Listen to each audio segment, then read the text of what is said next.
It's time now to review headlines on today's newspapers with the Ombudsman of This Day and Arise Media Group and This Day Newspapers Limited Group Executive Director Kayode Komolafe. We have missed you. Good morning, Oji. Good morning. How are you? Good morning. Good to have you around. Good to have you around. All right, let's dive right into it. We'll start the newspaper review with This Day on Sunday, where the lead story says, to address fiscal gap in 2023 budget, federal government seeks fresh $1.5 billion loan facility from World Bank. And the riders says Nigeria now prime destination for foreign investors. Promises monetary, fiscal policies coordination. Insists Tinubu's administration will not breach ways and means limits. Finance Minister emerges chair of African caucus in IMF executives. FEC meets on Monday. We discussed FEC, didn't we? So FEC meets on Monday, which is good news. And I think that we should tie the lead story to the cover picture, where we have the finance minister and the CBN governor, Mr. Wale Edun and Mr. Cardoso, with the MD of IMF in Marrakesh, Morocco, yesterday for the World Bank IMF meetings. I think that's an important, the photograph there, which of course demonstrates the closeness and the access that our men, have to international bodies. On top of the lead story, off-cycle elections disregard Bielsa rec. Results will be transmitted electronically. Yakubu insists. Says security challenge, commission's major concern in Kogi, meets with NSA, other security chiefs. And on top of that is the strip, a story on page 6, PDP stakeholders woo Wike, Makinde, other G5 members. I think there's another newspaper that that has on the headline, that they're struggling to get a chairman. Yeah. That's PDP or something like that. And last but not the least is the story on the window. NNPC jettisons oil swap deals, pays cash for fuel imports. Komolafe moves to end friction between companies, host communities. Shell releases 13.2 billion naira for community development, unveils more trusts. I know it's not your own Komolafe, sir, but you have to clarify that. But we can talk about it. So those are the stories on the cover of This Day. Thank you very much, Steve. I agree with you.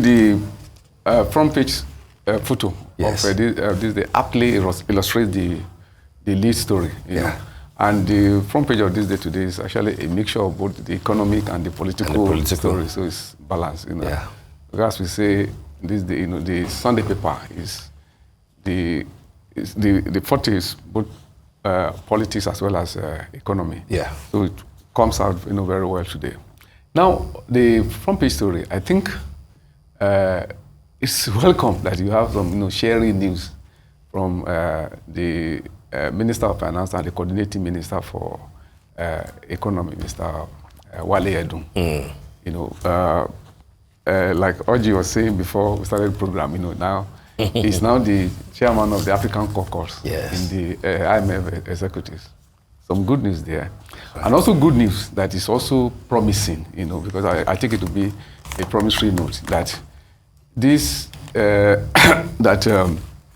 administration will not, exceed the limits, in terms of the ways and means, which means that you have, certain level of both fiscal as well as monetary discipline, the way, things are done. And of course, one aspect there, though, that will worry people is that now we are taking a facility of 1.5 billion again, for some budgetary, to fill some budgetary gap, But still on good note is the fact that, like Steve also said before we started, that FEC, will be meeting on Monday.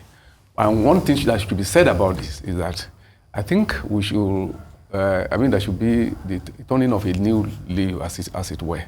That it's not, it doesn't enjoy that confidence, people in terms of governance. That when after FEC meeting, or that you hear that ministers will come and be announcing contracts. One Contract laboratory is to be built in Brinikebi. One classroom is supposed to be built in Bayelsa. I don't think that's what PEC is.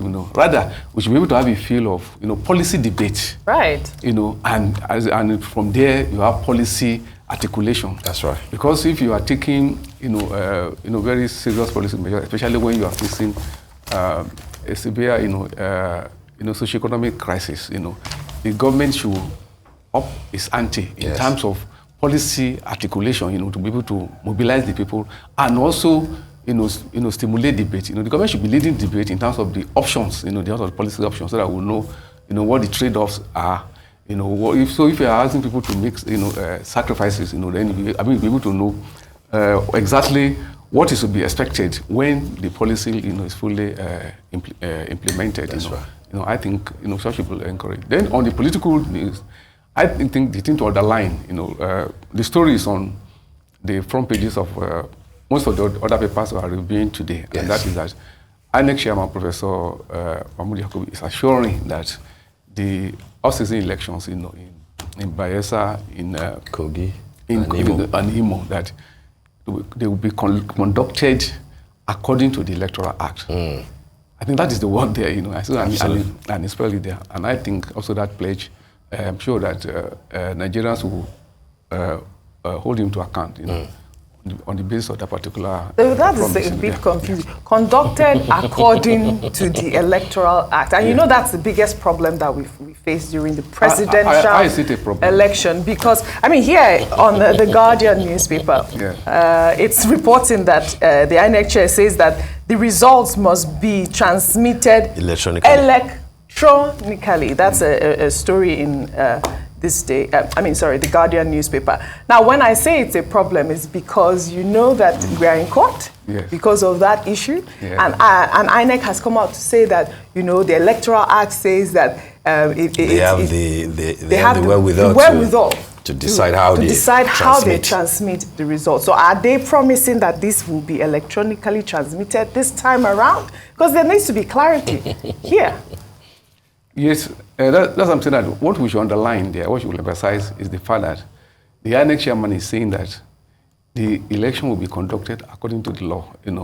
Now you've rightly pointed out that there's been a dispute about the interpretation of that, which is a matter in court. So perhaps when the Supreme Court, gives its verdict on that, that would be the final thing. But I think what is assuring, that should be the takeaway there is that Professor Yakubu is saying that it will be conducted according to the law, and the law just has spelled out how it should be conducted, and that is, the argument of INEC is that it has been conducting the election according to the law, but its critics or those who disagree with INEC are saying that it's not be done in that way.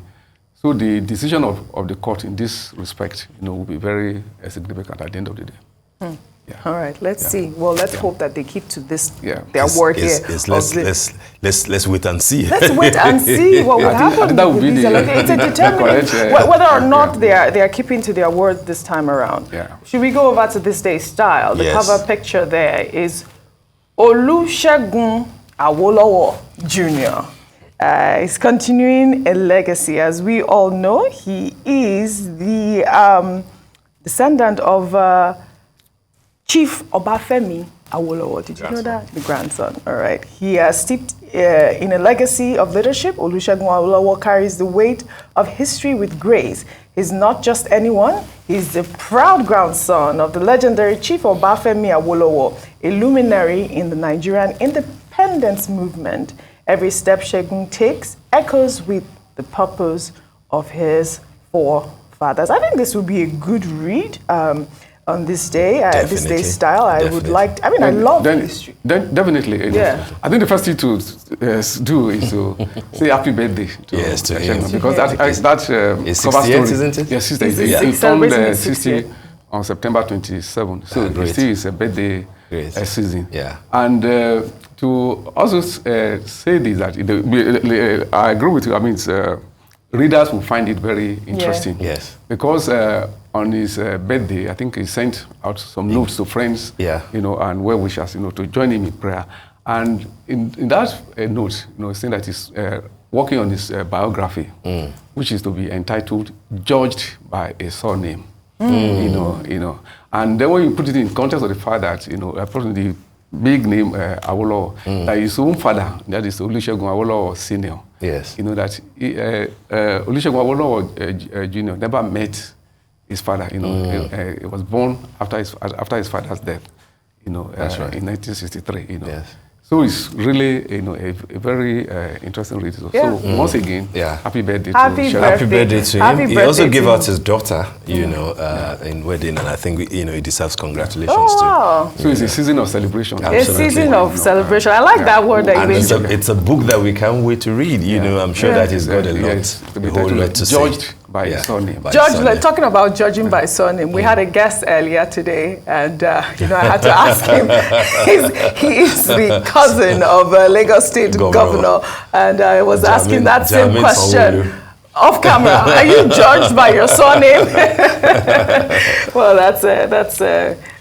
that's a story of the world. Yeah, isn't it? that's it. Should we take the wheel with that, or should okay? Let's quickly do the wheel, because we missed it last week. Let's take the wheel. The wheel there, the cover story. More Nigerians becoming mentally unstable. What was the kicker on top?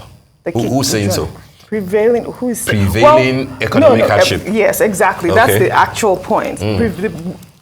Owing to the prevailing economic hardship, more Nigerians are becoming mentally unstable. There's also depression in the land. Steve, last week we discussed the issue of depression, mental health, which was and quite suicide. popular among many. Yes, a lot of people loved that conversation because it was very important, and we have to continue to push that conversation forward. And I think this is such an important story to talk about, Mr. Komolafe. If we can even put that, let's look at the riders. Skyrocketing cost of living, tipping people over the edge, strange, weird behaviors, tendencies on the rise. Over 40 million Nigerians depressed. That is, WHO is saying that. How many? Over 40 million Nigerians. 40 million Nigerians are depressed. Yes, mentally 3.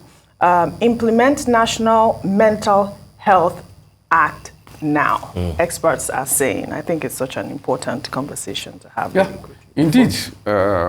It's a human story that the will has, on his cover. And that campaign for the immediate implementation of the mental health, the mental health act, I think is quite an appropriate one. Absolutely. It's a big problem. Which I think is largely underreported. That's why it's significant that the news is the will is highlighting it, and of course when you relate that is a result of the socio-economic hardship in the country. I think last week we talked about decriminalizing suicide. That's criminal code. What was that? 326, where you charged 1 year to jail. You're sentenced to 1 year imprisonment. If you're caught trying to end your life, and there's a lot of advocacy movement, around the fact that it should be decriminalized. Because like what the will is saying, and what WHO is saying, 40 million people out of 200 million people depressed already. I think it's an important story that calls for attention. Absolutely. By all concerned. We can't have a situation where economic hardship is so biting, and then we're trying to dodge it and think that people shouldn't. You can't hit people and ask them not to cry. You can't. It's not something that you really can just give up on. So it is important to find solution. We can't be tired of solution, and solution can be, keep tightening your belt. Absolutely. And keep, bearing with us, with government, especially when it is overly perceived, that those who are in government are not tightening their belt. There is ostentation, there is lavish display, of wealth. I think it probably adds to the mental torture that a lot of people are going through. I love that. Mental torture. It's important. So have you gone through that? Yeah, we commend the will. Yeah. That Mental Health Act, have you gone through that? Not in totality. It's really important that they implement it. It's this great way of trying to eradicate the issues that we face in Nigeria. All right, Oji, that's a good one. So let's go to the Sunday Punch very quickly. The lead story, Varna headline, cash transfer. Federal government seeks fresh $400 million loan to fund 15 million households. In talks with World Bank for 1.5 billion budget support loan, government plans supplementary budget for cash award.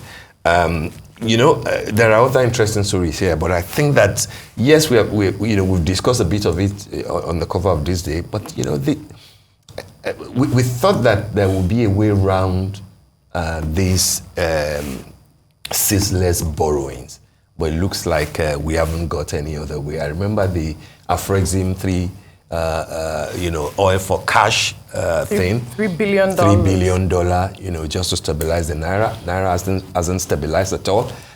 Is skyrocketing and everything. This is 400 million naira loan, again, to fund 50 million naira household. It's a dash, sort of money, to 50 million household, but we are borrowing it. Some people have, we will have to pay back. And then 1.5 billion yet again. Does it look like we're getting it right? Or this is same of same? A few other stories though. Kidnapping. CAC bars members from traveling in branded buses. That's the Christ Apostolic Church.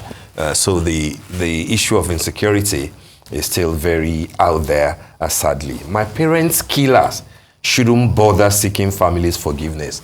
That's MKO's son, talking about the late MKO and Kudi Abiola, both of whom were, we know how it ended.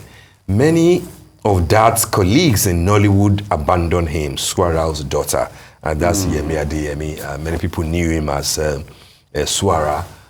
In his later day thing, the older ones will know him as Omodo. The beautiful play by, I think it was the NTV Ibadan, something that did that in those days. So it's sad that somebody that big was abandoned by many of his colleagues who will now be, shedding crocodile tears after he has passed on.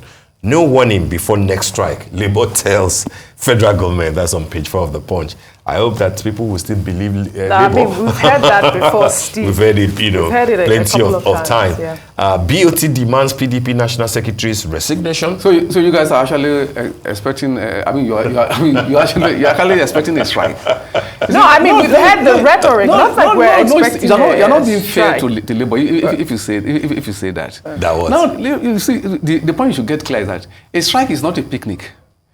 For Labour, is the civilian equivalent of a war. Yes. When workers go on strike, it's like when soldiers go to war. So it's not something that you just do. Yeah, but it was never a picnic in the past. It's not anything you do. But the situation is even more dire now. No, don't forget. They are doing an appeal to Labour and also to government that the two parties should engage, to solve the problem. And the principle of of Labour government relations. What to call the engagement among the social partners. Yes, is that you engage, you negotiate, and try to resolve the issue. Yeah. And there is evidence on ground that they're already in engagement. Yes, and already even a deadline, has even been set.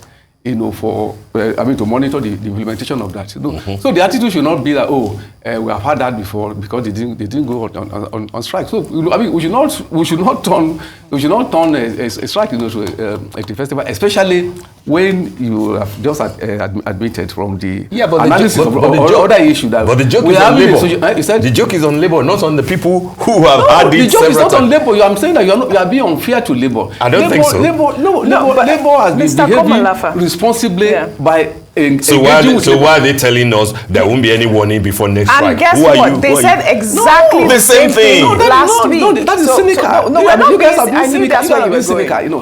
going. There's a dispute with government. Yes. Labour, government, has made some propositions. They are in engagement. They are talking. Yeah. And some of the issues have been itemized. and a deadline has been given for the implementation. So if Labour is not, trying to... So Labour should tell us that they will continue to engage with government. Don't say that there won't be one. What Labour is trying to do is that, okay, we are in the engagement that government, you should move fast, from your own end, to meet your own side of the bargain. I think that is quite in order and quite responsible. So there's no joke on Labour, Okay. And to say that we have had this for so long is cynical, and I'm very unfair to Labour. No, because what it does to the Nigerian public is make us lose hope, because you cannot keep repeating the same type of rhetoric. So what is the hope? No, so but the hope is when you go on strike, like you and said, the system is grounded and scrambled. So why is it now that the system should not be grounded? Like you said, Mr. Komolabe, there's already engagement on the ground. Yes. Talk to us about that. Tell us what you are doing. Tell us what it is that you have agreed to, more often than telling us we're going to go on strike. Labour has been doing that. Labour has been doing exactly that. Labour has been doing exactly that. If you listen, but you must understand that that's why it does. That's what it does. Okay, that's fine. We believe them. We do. But can we? No. Let's. I know we're about to end, because you had this conversation about the Nigeria securing fresh 1.5 billion loan from World Bank. It's also on the Sunday Telegraph. It's also part of this story. Yes, get that up as well. Oh, we don't have much time, so just quickly touch on that, really. And if you can add it, NBA meets AGF over Supreme Court justices, other judges' poor pay. That's the point. Apex Court justices earn 908,273 naira monthly. Apex Court judges, not up to a million. I think I will take the story of the poor pay of the Justice Court. I think it shouldn't just be NBA. The rest of the public we should also be interested in this matter, that judges, their welfare. Absolutely, because if you don't pay them very important. They should be well paid, and they should work in good environment so that they will have a satisfaction. Absolutely. I think it's a very important step. MBA has taken. And I remember MBA should be supported.